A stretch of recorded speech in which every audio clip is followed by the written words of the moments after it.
Before we get into tonight's story, if you're new here, welcome to Crimson Secrets. Hit subscribe right now, because this is the channel where we tell the stories people are too afraid to say out loud. And drop a comment below. Tell me what city you're watching from.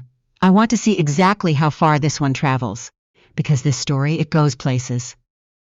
Now let's talk about Leland Chase. You're overthinking it again, Tamara. That's always been your problem. You take something simple and make it complicated. Leave the strategy to me. That's what I do. He said it the way he said most things lately, without looking up from his phone, without pausing his scrolling, without any real awareness that the words were landing somewhere. He picked up his jacket from the back of the kitchen chair, the charcoal one she had, dry cleaned 3 days ago, because the gala was 2 weeks out, and she wanted it perfect, and he walked out of the kitchen, and he walked out of the kitchen had already ended before it began. He had a nomination waiting for him. The Chicago Commerce Gala's Entrepreneur of the Year Award, which the committee had as good as confirmed through the kind of whispered certainty that powerful men receive when other powerful men want to be owed a favor. He had a speech being polished. He had a future planned, a vision of himself standing on a lit stage with a crystal trophy, and the whole city stretched out behind the floor-to-ceiling glass. What Leland did not have was any idea that his wife had already spent 14 days quietly arranging for that vision to be interrupted in a way he would spend years trying to forget. Subscribe to Crimson Secrets, follow this all the way to the end, and drop a comment. Tell me what city you're watching from. I want to know exactly how far this one goes. The notification had appeared on a Tuesday in March. On the family iPad, Leland had left charging on the kitchen counter when he'd rushed out to a morning meeting. Tamara Chase had picked it up to check the weather. The iMessage preview was visible on the lock screen before she could choose to look away. You were incredible last night. I keep thinking about what you said, that you've never felt this understood before. Neither have I. The name above it, Zoe B. Tamara stood in the kitchen with the iPad in her hand. The coffee maker beeped. Outside, the March wind worked through the maple trees along their street in Lincoln Park, bending the branches and releasing them in a way that made the whole yard look like it was breathing. She set the iPad face down on the counter. She poured her coffee. She sat at the table where she had eaten 11 years of breakfasts across from this man, and she let her mind do something she had been carefully refusing to allow for a long time. She let herself count. The trip to Denver in January he'd said was a conference. The January 18th charge on the visa statement for a boutique hotel near River North, a hotel they had never stayed at together. The way he had started sleeping with his back to her, not dramatically, just gradually, the way temperature drops before a storm. The way he had stopped asking about her work, her former work, the brand consulting she had set down 10 years ago, when he said he needed her full attention to help build the company, and she had said okay, because she believed in him. Because she believed it would be temporary. She had filed all of it in the mental space that long marriages develop, the compartment that protects you. The part that whispers there's an explanation. That part had just, quietly and without ceremony, closed for good. She did not call his name. She did not check the iPad again. She sat at the table and drank her coffee slowly, and by the time the cup was empty, a very specific kind of clarity had moved through her. Not anger, not grief, but something cooler and more precise. The feeling of a lock turning in a door she had thought was sealed. She called her best friend, Prue Callahan, from the car in the driveway before she started the engine. Prue answered on the second ring. What happened? Nothing yet, Tamara said. That's actually what I'm calling about. They met that Saturday at Prue's condo in Wicker Park, early, while Tamara told Leland she was getting her hair done. She laid everything out on Prue's kitchen island. The message, the credit card statement, the hotel charge, the florist charge from February that had not produced any flowers in their home. Prue read it all without speaking. Then she looked up. How long have you known? Prue said. Suspected for 4 months, Tamara said. Known for 4 days. What are you going to do? I'm going to find out exactly what I'm dealing with, Tamara said, and then I'm going to leave in a way that he cannot undo, cannot spin, and cannot recover from on his own terms. Prue was quiet then. Tell me what you need.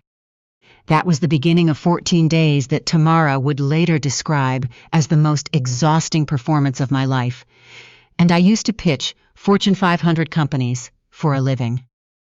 She was methodical about it. She had always been methodical. It was the exact same skill that had made her excellent at the job she'd put down for him, the ability to look at a system and find its pressure points without announcing herself. She had spent 10 years applying that skill to Leland's public image, his brand, his media presence, the narrative he told about himself in rooms full of people who were deciding whether to trust him with their money. She had written that narrative from the ground up. She knew every seam. Now she used it to build a different kind of case. The credit card statements for the past 8 months told a story that she had been able to miss only because she hadn't wanted to look. 6 restaurant charges at places she didn't recognize. 3 hotel stays, Denver, Chicago, a city she hadn't even known he'd visited. A jewelry purchase on the Magnificent Mile, a store he had never once taken her to. She sat at the desk in the home office and highlighted each line and felt something move through her that was not quite sadness and not quite anger. The feeling of understanding something you had been looking past on purpose. And finally, letting yourself see it straight. She called a family law attorney on a Wednesday afternoon. The woman's name was Elaine Corby, and her office was in the Loop on the 14th floor of a building where the quiet had the particular density of a practice that handled very serious things. Elaine listened to everything without interrupting. When Tamara finished, Elaine folded her hands on the desk and said, "You want to know everything before you show him anything." "I want the full picture," Tamara said, "and then I want to leave in a way that is final. No conversation, no chance to explain. Done." Elaine looked at her steadily. "That's the clearest direction I've received from a new client in years." She picked up her pen. "Let's get started." They met twice that week. By the end of the second meeting, Tamara had a picture of exactly what she was entitled to, what was already protected, and what needed to move, before Leland realized the ground was shifting beneath him. She left with a list, a timeline, and the quiet certainty of someone who has stopped waiting for permission to act. She drove home. She defrosted a chicken he liked. When he came in, she poured him a glass of water and asked how the speech preparation was going. "Really well," he said, not looking up from his phone. "I think it's going to land exactly right." "I'm glad," she said. She ate her dinner. He ate his dinner. He talked about the gala for 20 minutes. The guest list, the lighting setup, the fact that the committee chairman had called him personally. He talked about all of it, and not once, in those 20 minutes, did he say her name in the context of any of it.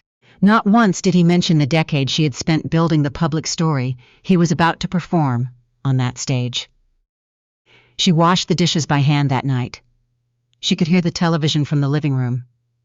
And while she stood at the sink, she thought about a night 7 years ago when Leland had given a smaller speech at an industry event and had pulled her aside afterward and said quietly, "That was you.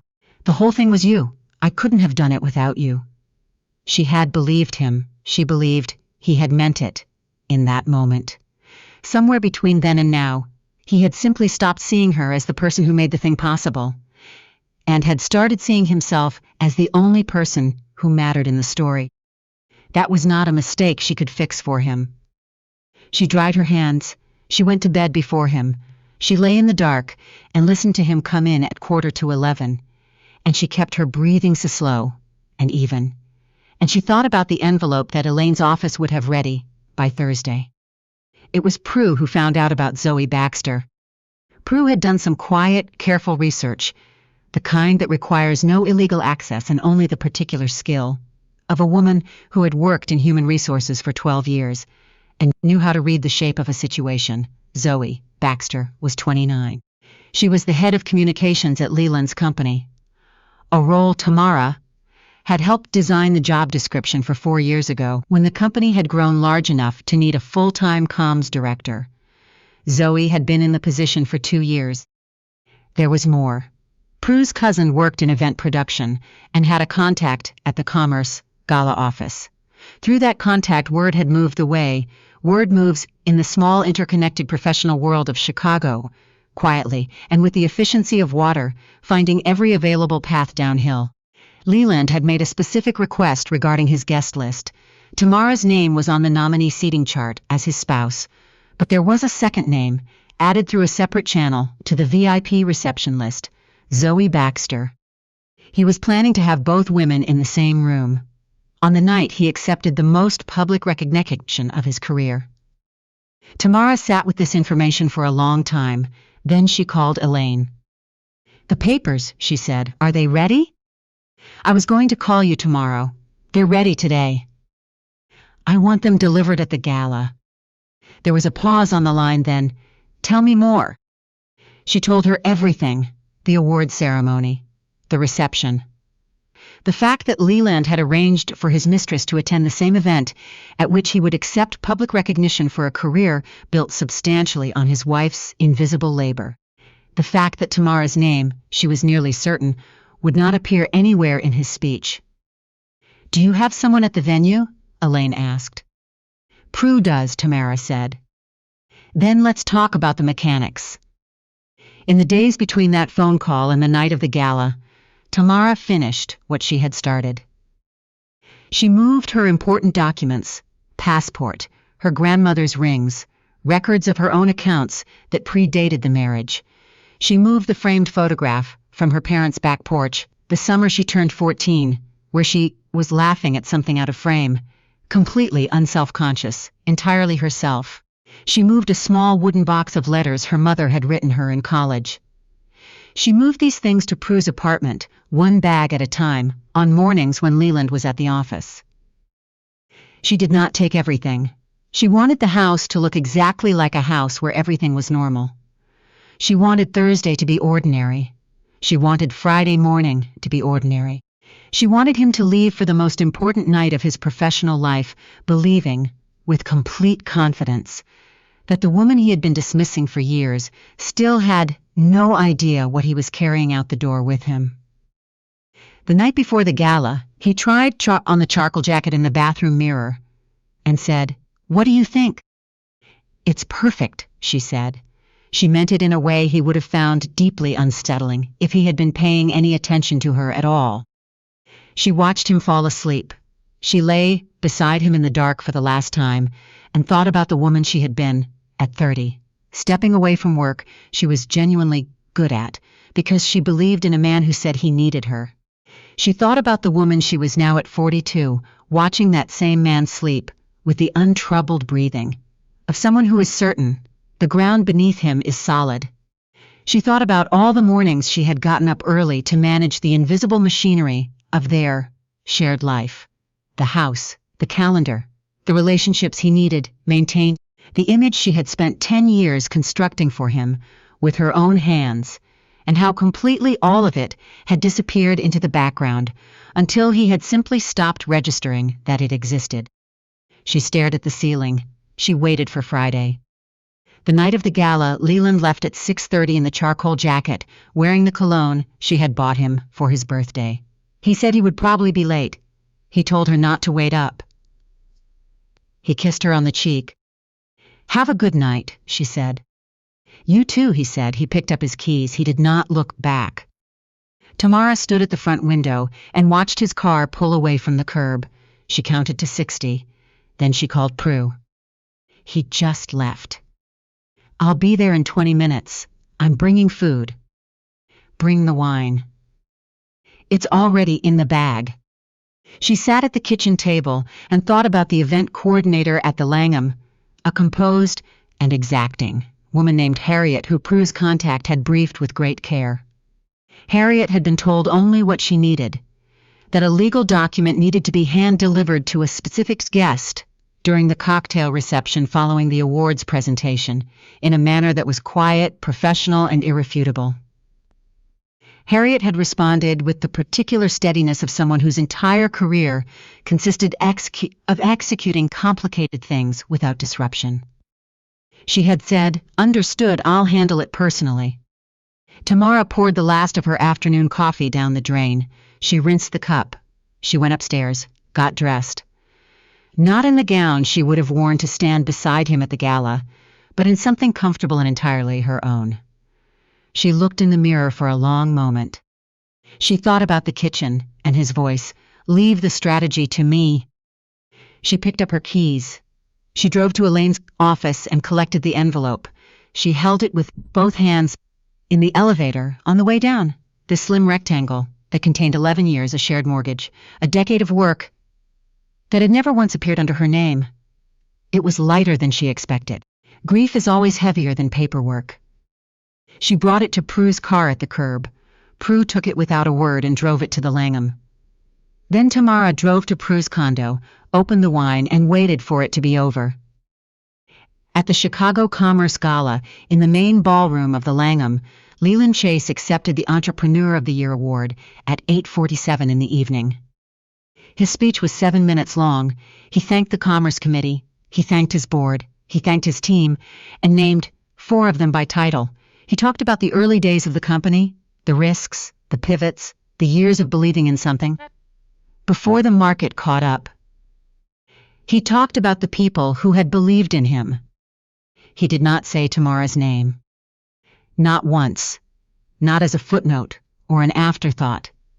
Not as the woman who had been in the room for every early pitch, who had written the first press materials, who had coached him through 3 media moments that had materially shifted the company's public trajectory, who had managed the entire quiet infrastructure of an executive's life so that he could stand on a lit stage and narrate himself as a singular force of will. He did not say her name because he had stopped thinking of her as someone who had given him anything. He had been telling himself long enough that she was simply there, simply the background of his life, that he had forgotten there was a meaningful difference between background and foundation. He stepped off the stage. The room applauded. He found Zoe near the bar during the cocktail reception. He was still holding the crystal trophy. He was smiling the way men smile when they believe the difficult part is behind them. He did not notice the woman in the black blazer until she was close enough to speak. "Mr. Chase!" Her voice was even and professionally unhurried. "I have a delivery for you, sir." She extended the envelope with both hands, the way someone presents something that requires full attention. "From your wife." The 4 words settled into the air between them like something dropped from a height. Leland stared at the envelope. He looked at the woman. The reception continued around him. Glasses, conversation, the string quartet in the far corner, entirely indifferent to whatever was happening at the bar. He took the envelope. Zoe was watching him. "What is that?" He turned it over. His name was written across the front in Tamara's handwriting. Not rushed, not jagged. Careful. The handwriting of someone who had taken their time. Someone who had wanted every letter to be legible. Someone who had wanted him to understand, before he even broke the seal, that every part of this had been deliberate. He opened it. He pulled out the papers. He read the header, "Petition for dissolution of marriage, Circuit Court of Cook County," and then he set the page against his side and stood very still. "Leland." Zoe's voice had changed registers. "What is that?" "She filed," he said. The words came out with the flat, compressed quality of shock. "She already filed." "What do you mean she already filed?" Zoe said. "You told me she had no idea. You told me she wasn't paying attention." He was already running the arithmetic. How long ago had this started? How many normal mornings had there been? How many dinners across from that table? How many evenings she had looked at him and said, "Have a good day," and "Don't wait up," and "How did the meeting go?" All of it, with complete composure, while knowing everything he was completely certain she did not know. "You told me she was checked out," Zoe said. Her voice was careful now, managed. "You told me the marriage was essentially over, that she had stopped caring years ago." She looked at the papers in his hand. "A woman who stopped caring doesn't do this. A woman who stopped caring doesn't hire a lawyer and prepare documents and have them delivered to a ballroom." She paused. "How long has she known Leland?" He had no answer that helped him. He pulled out his phone. He called Tamara's number, 4 rings, voicemail. Tamara, he kept his voice low, aware of the room. Call me back, please, I need to talk to you. He ended the call. He looked at Zoe. She had taken 2 steps back from him, a small distance but a legible one. Her expression had moved from shock into something more complex. The expression of a woman who is rapidly recalculating a situation she had built on information that has just proven insufficient. You told me she wasn't watching, Zoe said quietly. You told me she wouldn't fight back.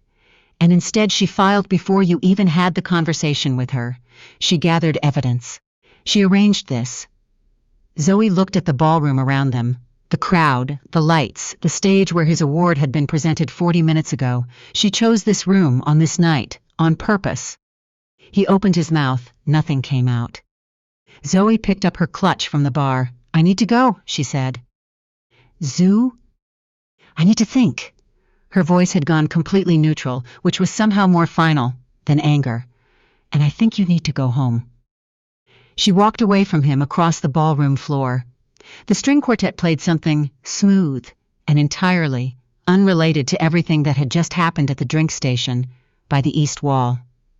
Leland stood with the trophy and the papers and the phone in his hands. And around him, the most important professional night of his life continued on without him, completely indifferent to the fact that it was over. He drove home in 35 minutes.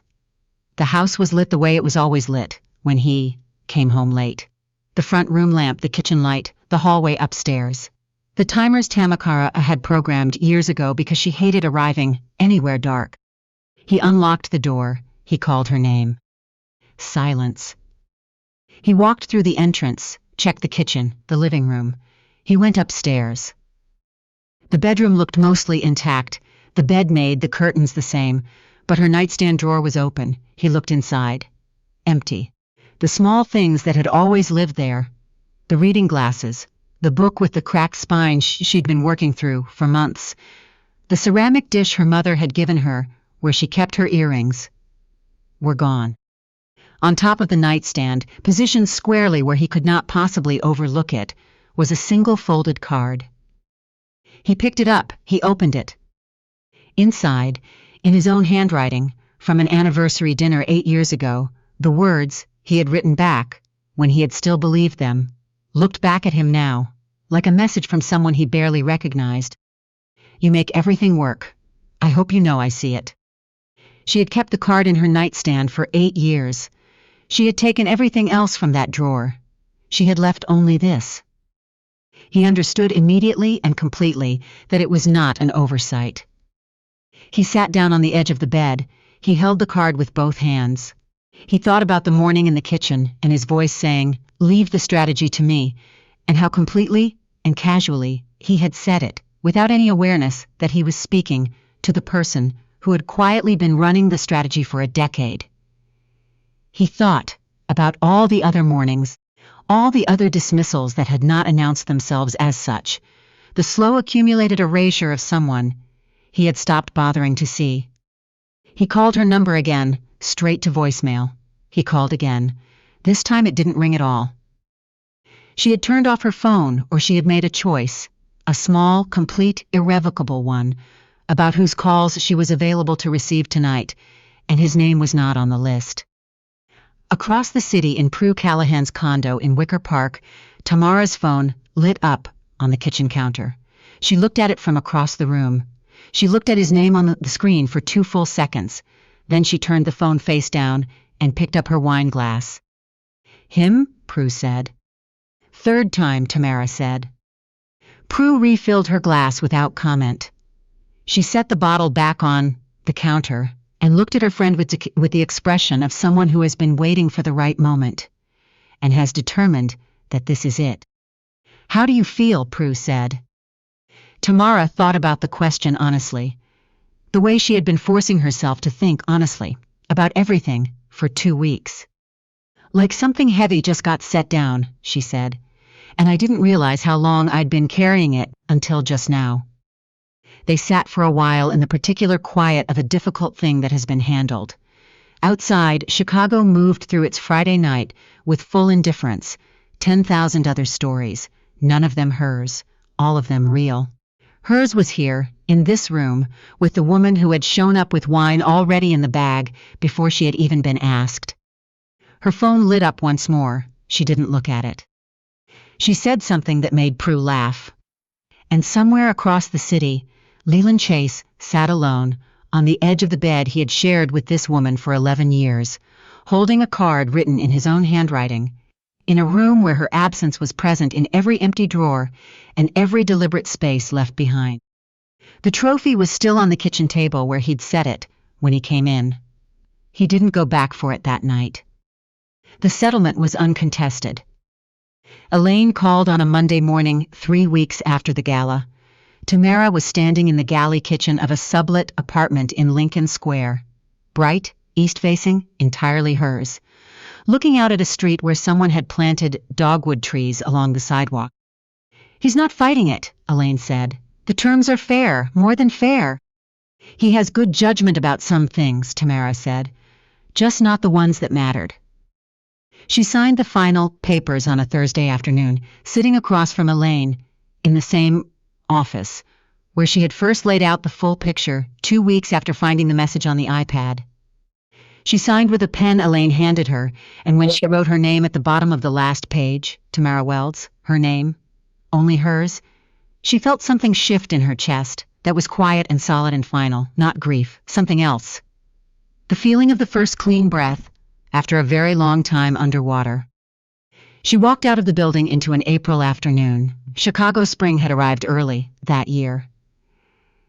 The particular clarity that makes the whole city look rinsed.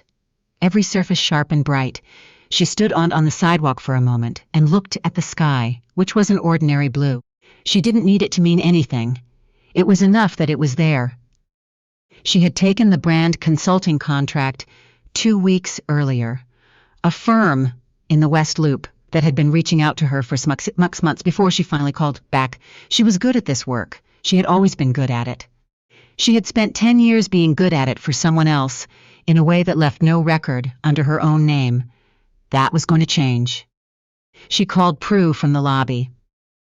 "Done," she said. Prue made a sound that was mostly just relief. "Dinner tonight, your choice." "Somewhere I've never been with him," Tamara said. "I know exactly the place," Prue said. They sat for 3 hours at a restaurant in Andersonville they had never been to before. They ate too much. They talked the way people talk when the pressure of a sustained crisis finally lifts and there is room again for small things. A book Tamara was reading, a project Prue was excited about, a movie they both wanted to see. They talked like people who were not in crisis. It had been a long time since Tamara had felt what that was. On the sidewalk outside at the end of the night, Prue hugged her and held on a beat longer than usual. Tamara let her. Then they pulled apart and stood in the April air, and Prue looked at her with the expression of someone who has watched a person they love come through something significant and is simply, genuinely glad they're still standing. "You good?" Prue said. Tamara thought about the card she had left on the nightstand, his handwriting. "You make everything work. I hope you know, I see it." The lie of it, how easily and completely he had stopped meaning it, how long before she noticed. She thought about his voice in the kitchen. "Leave the strategy to me." "I'm better than good," she said. "I'm mine." She went home to her apartment. She made tea. She stood at the east-facing window and looked out at the dogwood trees and the streetlight, cutting through the branches and the quiet of a city settling into an ordinary Wednesday night. In the morning she had a client call at 9. After that, a meeting with a brand team that was doing exactly the kind of work she had been built for. After that, she had decided she was going to a nursery on the north side. There was a small balcony off her living room that caught good afternoon light, and she had been thinking for weeks about what to put there. Something growing, something that was entirely, completely hers. She turned off the kitchen light. She went to bed. He had told her she was overthinking things. He had told her to leave the strategy to him. He had looked at everything she was and decided it amounted to background noise. She had left him something in return, his own words, in his own handwriting, on a card he had written when he still believed them. Evidence of the man he had once tried to be. Evidence of everything he had quietly chosen, without ever quite noticing the choice, to stop becoming. She had spent 11 years building a story for someone else. Now she was writing her own. And unlike the one she'd given a decade to, this one had her name on every single page. And she intended to fill every last one.